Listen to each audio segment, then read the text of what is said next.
Sir महबूब मुफ्ती के बयान को लेकर आप क्या कहते हैं? तिरंगे को लेकर तिरंगा नहीं था। अगर आप सब कुछ बोल दिया, आप ले लीजिए, इससे वीडियो ले लीजिए। सर वो सबका अपना कैमरा रहता है और सब नेशनल मीडिया है।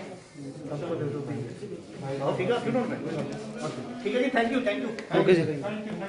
हमें एंटी नेशनल कह रहे हैं, चुनाव वही लड़ रहा है जो चुनाव वही लड़ता है जो नेशनल। जो तिरंगे का अपमान करता है, वो तिरंगा झंडा ये कुछ लोगों के लिए चंद गज का कपड़ा होगा, लेकिन तिरंगे की ताकत इतनी है कि 130 करोड़ हिंदुस्तानियों को एकजुट करने की ताकत तिरंगा रखता है। और तिरंगे का अपमान जम्मू कश्मीर की जनता नहीं सकेगी। मुद्दा क्या रहेगा डीडीसी में, मुद्दा क्या रहेगा? भारतीय जनता पार्टी के सदा विकास का ही मुद्दा रहता है और इस चुनाव में भी विकास ही मुद्दा रहता है। धारा 370 एक आधार है। धारा 370 35 को समाप्त करके हमने लोगों को न्याय दिया। जम्मू कश्मीर को जो वायदा किया था वो पूरा किया। ये अपने आप में दिखाता है कि हमने रास्ते खोले विकास के और जम्मू कश्मीर को विकास की नहीं। कांग्रेस ये बोलती है कि आप लोग तो टीडीपी के साथ भी रहे हैं, एनसी के साथ भी रहे, फिर आप उनके जिस तरीके से ये अलायंस सामने आ रहा है, कांग्रेस पार्टी सामने आ रही है, कैसे देखते हैं आप इसे?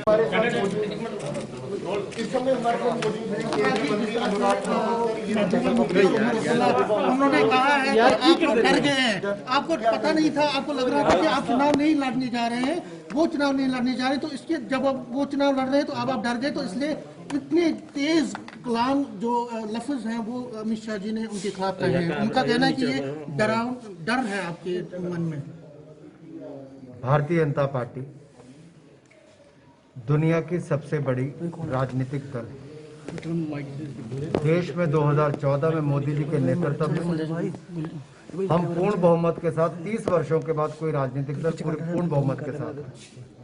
2019 में हमने उससे भी ज्यादा सीटें जीतकर 303 सीटें जीतकर, क्योंकि हमने काम किया, विकास किया, जनता का विश्वास जीता। हमने देश में सरकार बनाई, देश के अन्य राज्यों में सरकारें बनाई, और हम जम्मू कश्मीर में भी जो हमने वायदे किए थे, हमने कांग्रेस की तरह झूठे वायदे नहीं किए।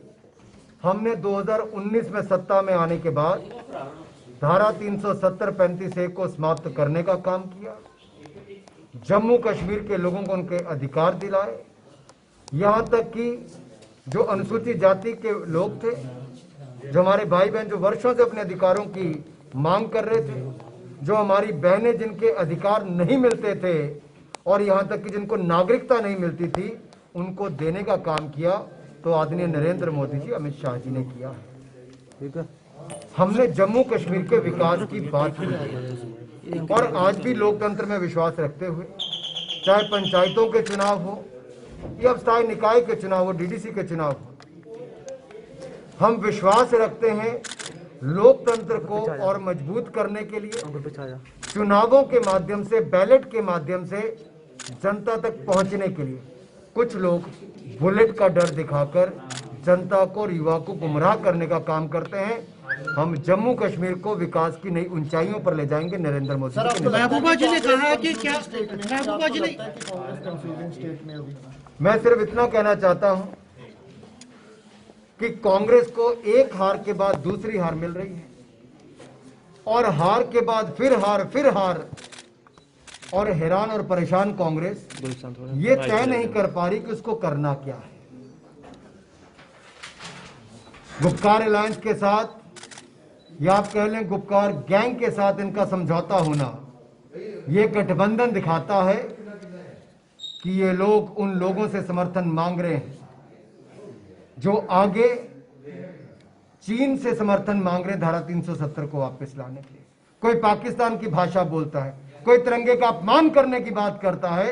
उनके साथ कांग्रेस का दिखना ये बड़ा प्रश्न खड़ा करता है कि कांग्रेस पार्टी क्या उसके विचारधारा भी इनकी तरह हो गई? क्या कांग्रेस की विचारधारा इनसे मेल खाती है कि एक हार के बाद दूसरी हार कांग्रेस को मजबूर इस गुपकार गठबंधन के लिए करती है, गुपकार गैंग का हिस्सा बनने की करती है। महबूबा जी ये पूछ रही हैं कि आप लोग जो है वो तो चुनाव लड़ रहे हैं।